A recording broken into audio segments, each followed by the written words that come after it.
तुम्ही सगळेजण तारक मेहता का उलटा चष्मा बघतात ना, मग मला एक सांगा, एकदम जुन्या एपिसोडमध्ये माधवी भाभी एवढेच ब्लाऊज घालायची, मग नंतर एवढाले ब्लाऊज घालायला सुरू केले. आणि ते कशामुळे केले असतील सांगा बरं. ही सोसायटीमधली पुरुष मंडळी एवढ्यादा दारूचा प्लॅन बनवती, पण एकदा बी सक्सेसफुल होत नाही. ह्याला काय अर्थ आहे राव? सोसायटीमध्ये कुणाला सासू कसं काय नाही, म्हणजे एकीची सासू आहे ती बी कधी दिसत नाही, त्याच्यामुळे सगळे खुश असतात असं काय आहे का? सगळे म्हणतात पोपटलालचं लग्न होईना, मग सुंदरचं बी तर लग्न होय ना की. आणि मायला आमच्यासारख्याचं इन्स्पिरेशन मटका किंग मोहनलाल कुठे गेला मायला? डॉक्टर हातीचा एक भाऊ असते वनराज हाती. आता ते वनराज हातीच सोसायटीमध्ये डॉक्टर हाती म्हणून राहते, म्हणजे कोमल भाभी आणि वनराज हातीचं काहीतरी चालू आहे असं.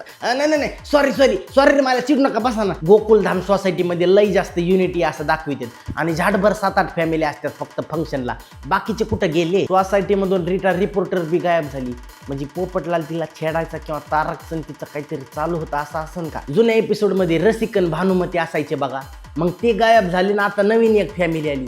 तेच लेकर काढून वापस नसते ना आले. भेडेकडे बी झाडभर 4-5 पोरं आहेत ट्युशनला, मग भेडे सोसायटीच्या फंडमधून गपलात नसेल ना करत. ते जेठालालचा एक डायलॉग आहे बघा, चालूजी पांडेजी, ते मलाच इरिटेट होतंय का तुम्हाला सगळ्याला बी इरिटेट होतंय? आणि ते चंपकलाल आणि माधवीचं सुरू ते खरं. अरे सॉरी रे मायला, अरे चिडू नका रे मायला, कुतवल रे तारक मेहता बद्दल कुतवल, बाकी काहीच नाही. खरंच रे मायला सॉरी रे, हाणू नका. यार बंद कर ना मायला.